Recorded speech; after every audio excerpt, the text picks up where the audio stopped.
Hi guys, welcome back to the Bird Photography Show with Glenn Bartley. Hello. And me, Jan Wegener. We really hope you guys enjoyed the last episode, and thank you so much for subscribing, liking the videos, commenting down below, and of course, thank you so much for those of you who bought us a coffee. Totally, we much appreciate your support. Glenn, have you seen that there was a big Photoshop update last week to Photoshop 2022 with a lot of new features? Yeah, totally. I mean, some of you might have noticed as well, because if you have the auto update feature on, you got it whether you liked it or not. But with Photoshop, you might as well update it. So for sure I did. And I was obviously immediately curious to know whether there's some new and exciting features. And of course, there are lots of new little things throughout the program. But to be honest, for bird photographers, I didn't see anything that was really that revolutionary or was likely to change my workflow. What about you, Jan? Did you find anything cool? Well, the main feature they seem to have added is much better AI masking that can actually pretty easily detect your subject and make a, well, let's call it a rough selection in Camera Raw and Lightroom. So that can be handy for some people, but personally, I'm never quite sure why I would want to do the masking in like Camera Raw or Lightroom rather than Photoshop. How do you handle that? Yeah, I noticed that. It's like, to me, this was like a very obvious, because to me, it's like Adobe Camera Raw and Lightroom are almost more similar. Photoshop is kind of like its own thing. This was a thing that they wanted to add it clearly to Lightroom, and it's like, well, you might as well add it to Adobe Camera Raw too. Yeah. But if you're a proficient, excuse me, kitty cat, if you're a proficient Photoshop user, I don't see any reason why you'd want to do your masking at that stage of raw conversion. So I personally don't see myself using it, but it's cool. It's still a nice thing to add, but I just don't see myself using it there.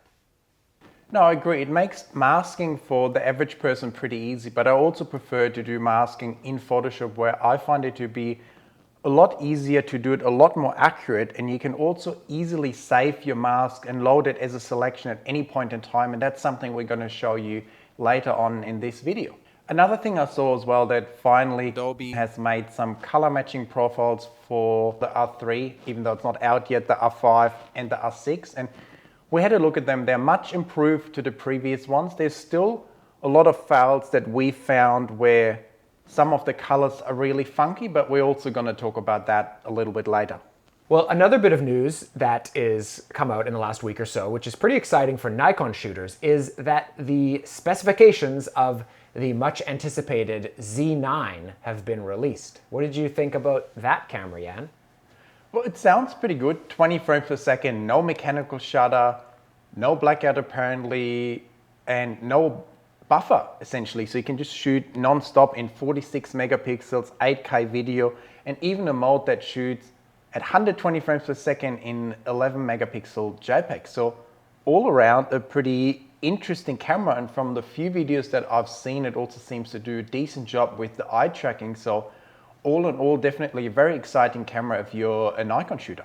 Yeah, for sure. I mean, that 120 frames a second thing, obviously it can't do that in full RAW mode. That's pretty insane frame rate, but it's pretty cool. Like I wouldn't imagine using it a lot, but there'd be those certain times, like a kingfisher, right when it goes into the water or something like that. Yeah. And you could just grab like a couple hundred frames, and you're gonna, if the camera focuses properly, you're gonna get every little moment. So that would be pretty cool. Actually, the one thing I was wondering, having used the Sony A1 and the R5 extensively, is that what we feel like the best way to use these cameras is to have two different focus modes activated and use them with the two buttons at the back. So the only thing I wondered with the Z9 is it only has one button at the back, the AF on button.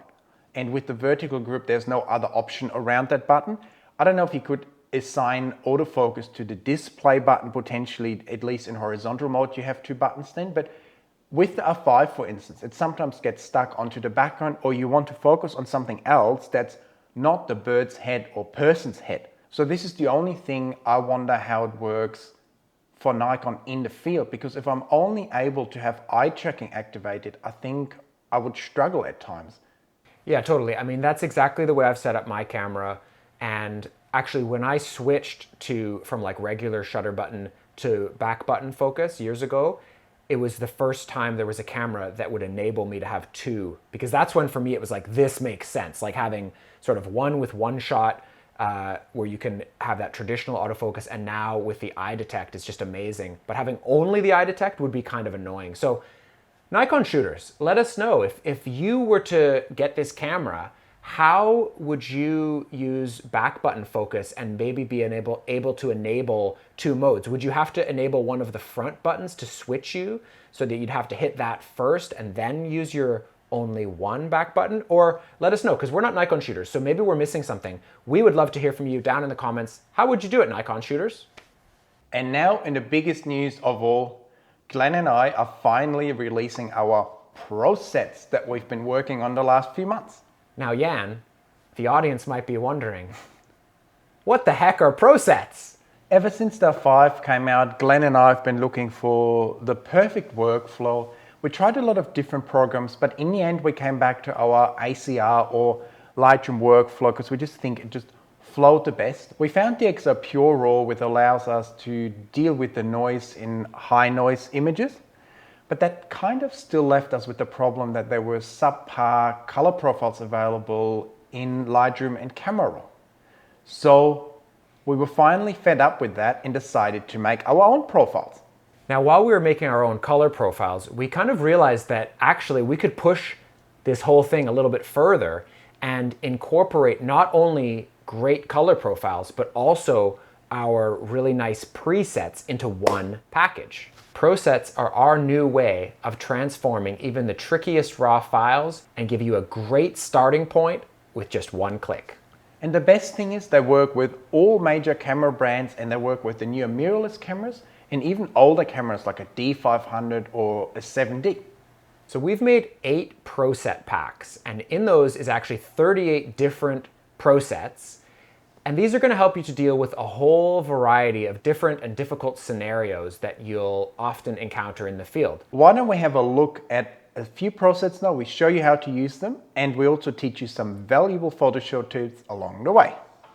So the first image I want to show you guys is this Gang cockatoo actually taken by my friend Gerard on a Nikon D500 camera, and we can see that the color is a bit off with the Adobe profiles. So once you bought and installed your PROSETs, which is actually pretty easy because we give you a whole installation guide and an instructional video, so there's no worries there, you will actually be able to find them in this drop-down list over here where you have all your camera profiles. And you can decide yourself how many of these profiles you actually want to show up there, because you can make them your favorite. If you make them your favorite, they show up in this list. If you unfavor them, they're not going to show up in this list anymore. The main thing I see wrong in this image is obviously the color of the red. So naturally, I'm looking for the reds pack, which we have here. And there's actually a nice way to toggle through these, because at the moment I would have to select them one by one, which is a bit annoying. I can actually click over here on Browse Profiles, and now I can hover over the different red profiles that we have and find the best one. Yeah, that's definitely the most sort of like user-friendly way to use these. Just hover over the different ones and you'll quickly see which one you think is the best starting point. So looking at these now, the 2 profiles I like the most would be punchy or orangey. And I think I'm feeling like going with punchy today, so I select that. And now as you can see here, we've selected our profile here at the top, and you still have all the sliders available.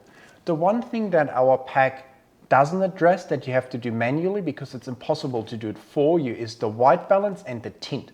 So that's something that you still want to adjust, but actually in this image it looks pretty good, and probably wouldn't even do anything to this image, but we may as well make it a little bit brighter, add a little bit more black, give it a bit more bite, pull the highlights down a little bit.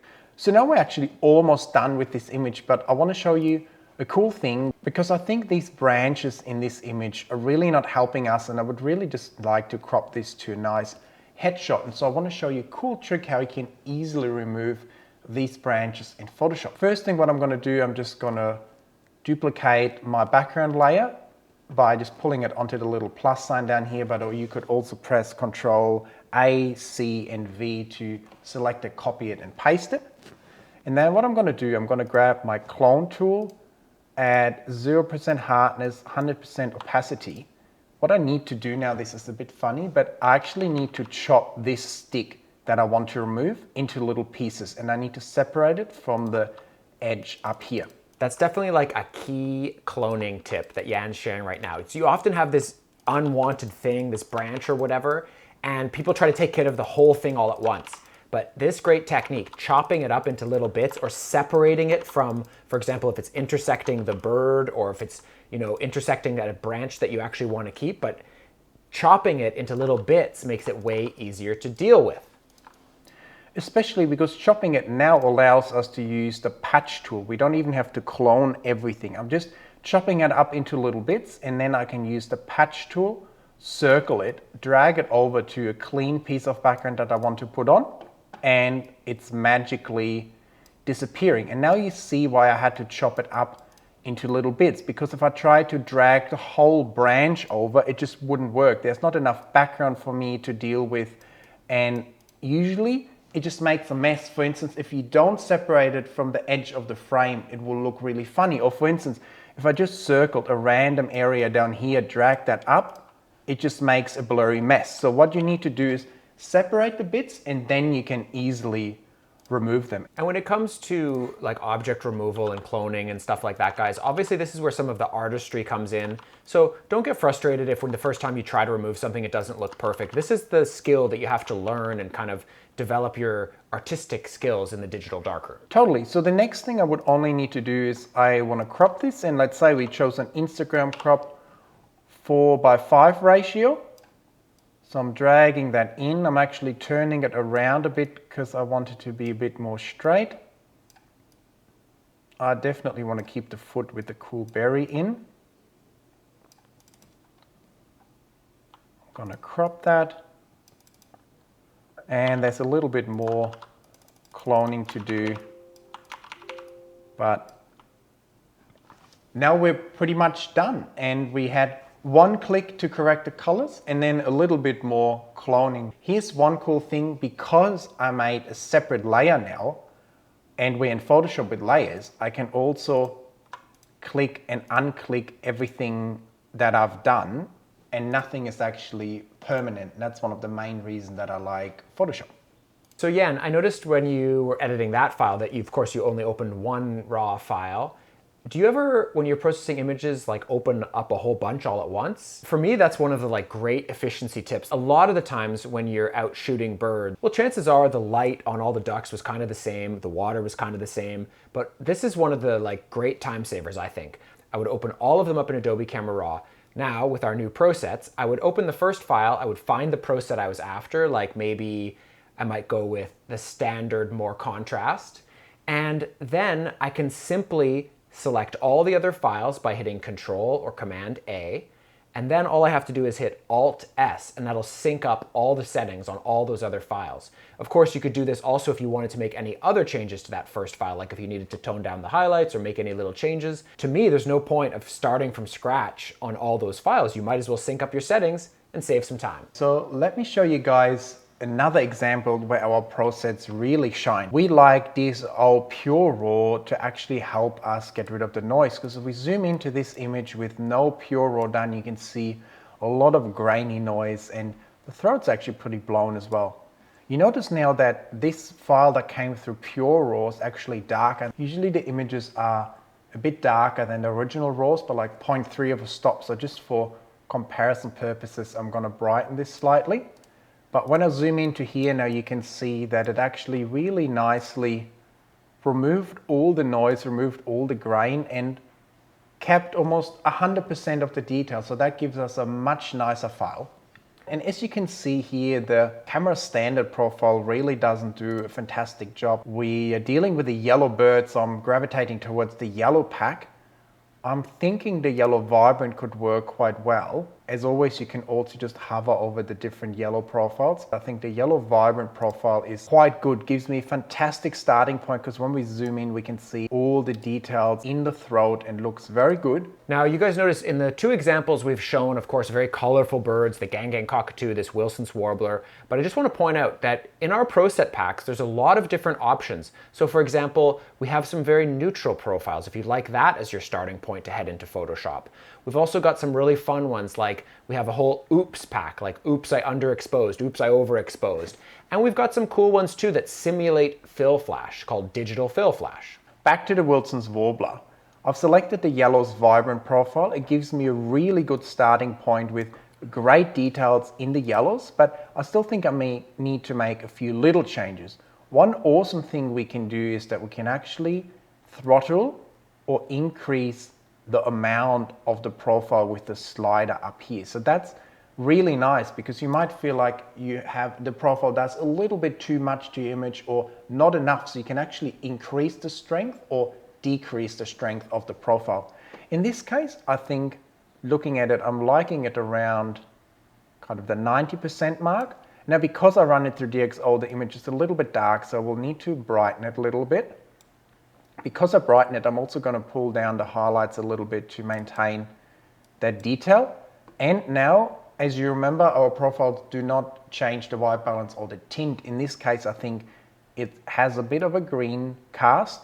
So I'm going to add a little bit more magenta in the tint, and I'm also going to decrease the white balance slightly. So now we have a fantastic starting point. And remember guys, the key here is that the PROSETS are not only dealing with the color, but also helping to tone down the bright yellow throat and fix some of those dynamic range exposure challenges. So it's really doing two pretty important jobs. And it totally saved me time because dealing with this based on like the camera standard profile for the R5, for instance, would have actually taken me a lot of time. I would have to change literally dozens and dozens of sliders to get to a similar result. You know me, I like brighter backgrounds, so I thought, why don't I just brighten the background slightly and show you some cool tricks about masking in Photoshop. First thing, we want to decide whether we want to crop this image, and I think I'm liking a vertical 4x5 crop again here as well, including some of these nice leaves. And one cool tip about cropping as well,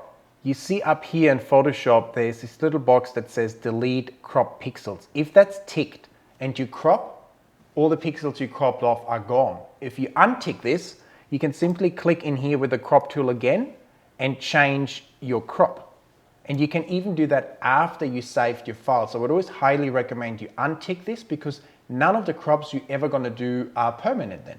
Yeah, that's a great tip, Jan, about the cropping because it just gives you more options down the road. And this is one of the key features why I like using Photoshop, because nothing I do is permanent. I can actually save this file with all my layers, my selections, my crop as a PSD file, open it in a year from now and change whatever I want. And that's something that I really value. So to make this selection, I'm going to try and be lazy with just the magic wand. We need to make sure that the tolerance isn't too high. We need to have contiguous ticked, because if contiguous is not ticked, it's just going to wildly select whatever it wants. But if it's ticked, it's actually going to stick to natural kind of boundaries or borders in the image.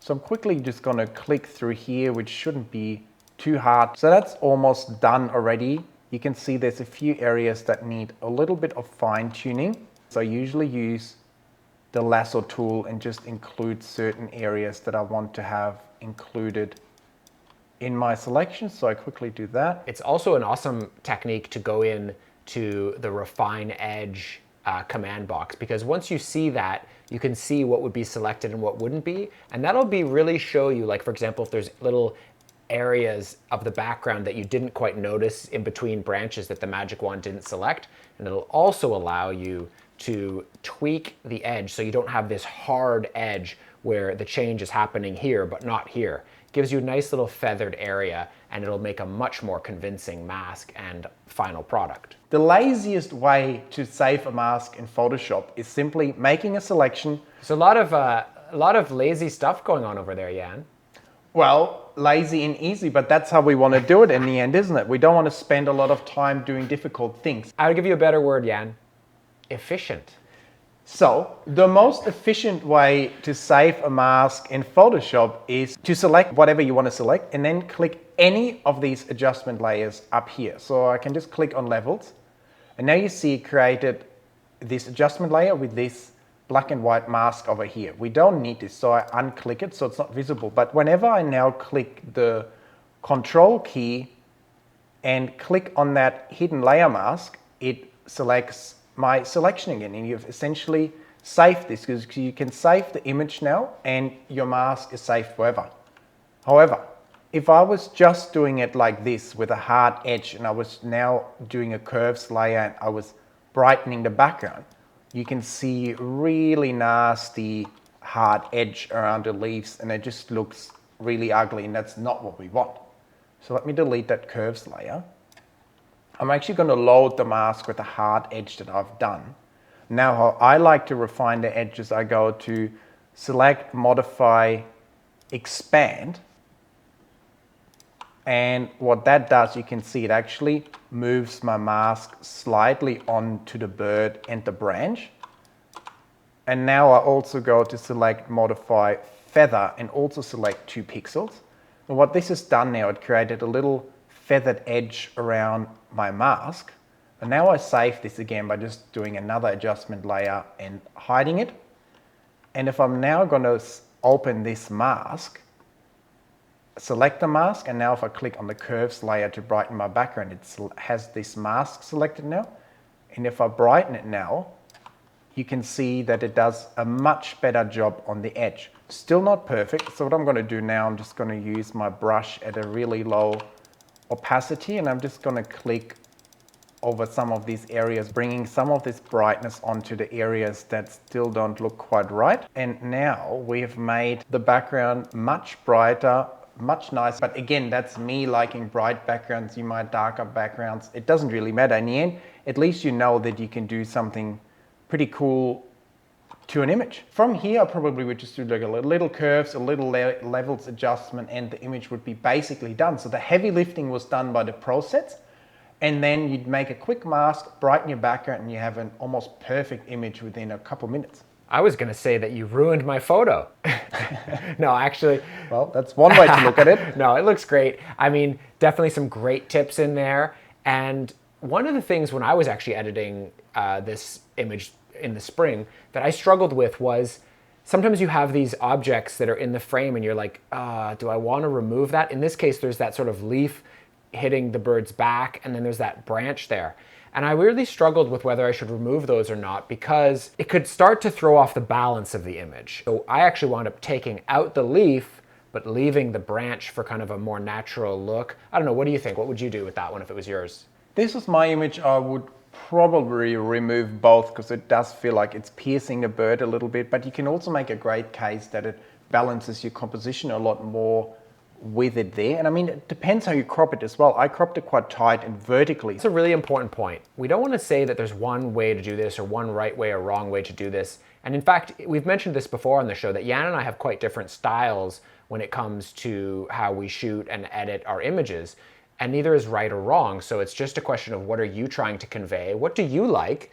And as long as you have learned the skills in the digital darkroom to get you there, that's what matters. One of the things that I've been doing a lot lately is, I'm working on this new Big Hummingbirds book that's going to be out pretty soon. And for the book, I've had to go back and re-edit a whole bunch of old files. Now, some of these photos, they date me as a photographer, because literally I was editing a 10D file the other day.